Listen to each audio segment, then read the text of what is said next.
welcome to the third and last part of the 3D Starship Shooter. We're going to be showing that the game is now full and complete, meaning that we can access everything to play the game, replay the game, menus, and credits from inside the game. We can see that we have music, and press any key to start. We can come to the audio settings to turn down the music a little bit.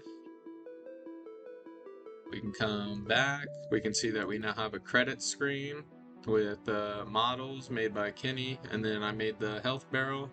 We have music by Alcacrab, and the programmer for it is going to be me. We have a back button.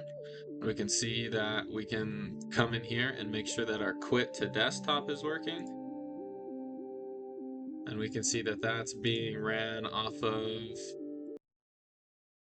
the script game quitter. And so this is the one that's on that button. So we can see that we're quitting game, and it's application.quit. We can see that when we come in and play, we now have playability. We can come in here and start grabbing our UFO guys, or our astronaut guys. We can see that the score is updating. We can see that when we come and hit the ground, we're reinstantiated with the camera. We can see that if we hit the ground again, or that if we hit our UFOs, who have the Doppler effect and the 3D sounds, we can see it comes back into a game over state.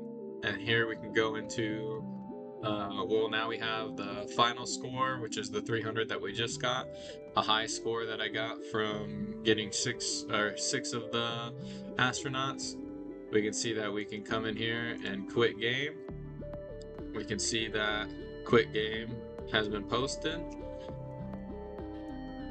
We can see that our lives are being posted. We can see that if we come into main menu if we wanted to, or if we hit the play again, it's the same as this, and it'll reset us here at the beginning of our level. And we can see we can still do our rolling, we can still do our pitch to circle around, we can come in contact with UFOs, and they kill us, whoops, dang it, and then we can kill UFOs. You can see that his health was reacting to damage. If I can kill him.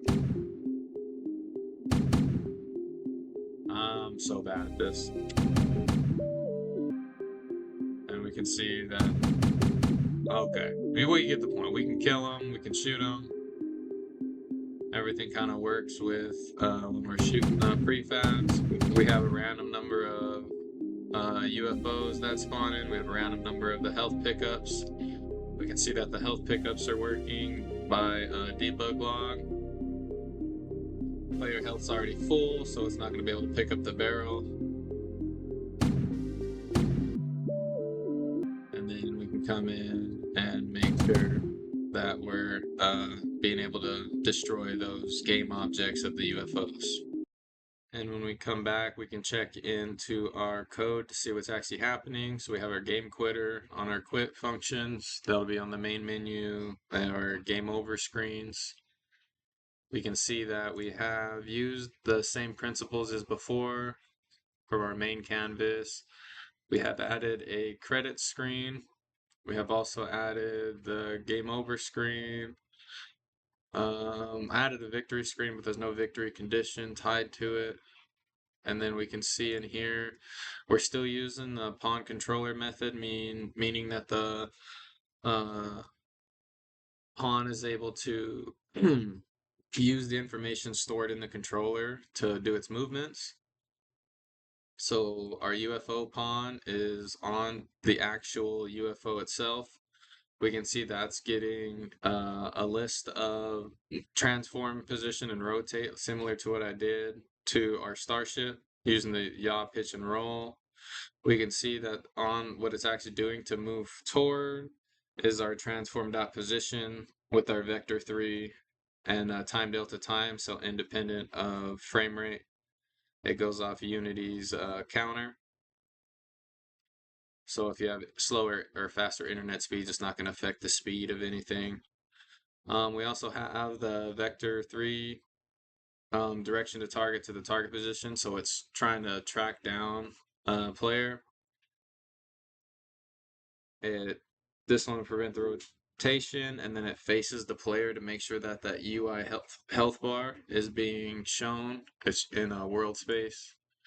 We have the AI controller, so this is what it's trying to do. I took this from my 2D assignment on my camera to get it to follow. So it's a lot of the similar component or similar functions and methods to get the camera to follow the player, but now it's coming from the UFO. So it checks to see if the pawn is assigned. It finds the player in the scene, and it'll constantly track down the player. And using this, we can die and come back, and it'll still try to move towards the new player. We have our health pickups. So these are the health barrels that are floating around. Here we can see that it's actually getting the health pickup, but because the health is still full, we can see that if the health player is already full, it'll show the log, but it's not going to pick up because it's returning nothing. But if our player did have damage to our starship, then it would check our health amount. It plays an audio sound that I had clipped into the audio for like getting healed, which was just a little sound. Um, and then it makes sure that the player audio exists. It destroys the game object whenever we pick it up. And for our astronaut pickup, we can see that we'll get 100 points for picking up the astronaut. We can see that it does have sound effects, so it'll give that little little noise like a little card flick. And so what we're doing is on the trigger enter, so the collider that's based off of the player gets the player controller's um, collision, and it'll make sure that it's not the player. If the Make sure that the game manager's there, and so it can add the score inside the game manager. And then it does this little audio, and then it destroys the game object. We're still using the pawn controller method for our Starship and player controller as well. So the player controller is going to be all the key presses that we're using. So WASD, or if we're using Z and X to do the pitch. And then we can see that it's all going to be time delta time dot time scale. So it'll go off of the frame rate or the Unity's counter update tick, not the actual time. And we're looking at space is going to be our shoot button. And then so with all that information kind of stored in the controller, we can see that we're um, able to hide a lot of that information to be able to use for our Starship pawn. So when we're pressing those buttons, although the controller doesn't know a lot of what's happening here, we can use those key presses to get this information for what's actually happening when we're moving forward. Like, what does that mean to the uh, controller itself? It doesn't need to know all this. It just needs to know when I press this button, this information is going to happen, right? So we can use that abstraction method. It just gets the like void on awake. We get the rigid body component. Make sure that gravity's false because we have our new gravity that we get instantiated right here. And then we start doing our move forward. We start doing our yaw, which is the transform dot rotate instead of using the torque because it was feeling real floaty. Now, for this to be a complete game, though, we kind of had to understand what done was going to be because I can sit here and keep making continual improvements onto this game forever and ever. But to give an estimate for done is we're going to be able to play the game. We're going to be able to reload the character. Live score is all going to be able to be tracked. We're going to be able to get a high score, like a kind of a not a full-on victory condition, but we can see how we can start getting score and the highest score. So it's actually like it makes it a playable game. We have pickups that we can do. We have enemies that we can run away from. We can see that the UFO models actually have um, UI, so we can see that they get their health, and so they actually have like the prefab for the health bar, so we can actually see that this stays, and as long as it's facing the player we can see that it's like actively being tracked, so that we can see when we're getting damage on hit, it damages itself once it reaches, or it destroys itself once it reaches the 100 damage. So a bullet only hits for 25, so we can see that we're hitting, or hits for 50, so we can see that we're actually destroying the UFOs, and the health bar is getting depleted.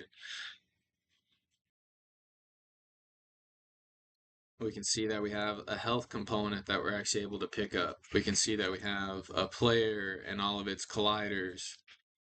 We can see that we have projectiles to spawn, meteors to spawn, astronauts. So we all have like a way of making this game fun and playable.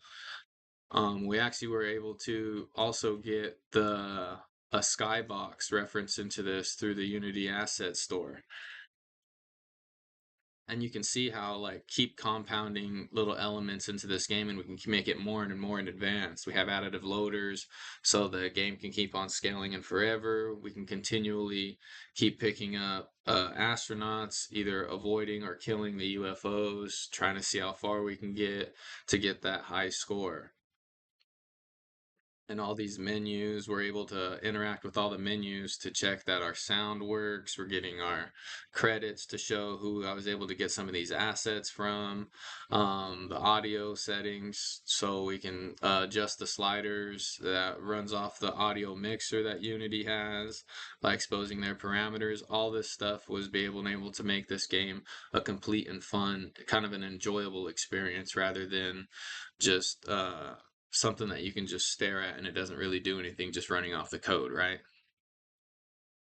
So paying attention to what the main problems are and being able to define those is what's able to give us understandings of how to make the game as close to done as possible, because we as designers can just keep throwing different components, different scripts, different stuff into this, and it can run outside the scope of the build that we're trying to make. So keeping track of what the requirements are is the only way we can reach a level of done, because as artists we're just going to keep trying and upgrading this and upgrading this and upgrading this until we can get to where we feel satisfied, but that might be out of the scope of what the publisher or the game developers are trying to do. And I posted a zip folder if anybody wants to check it out on the Google Drive. We can see here that it's anyone with the link, and I'll make sure that link is on the description for the video. The game.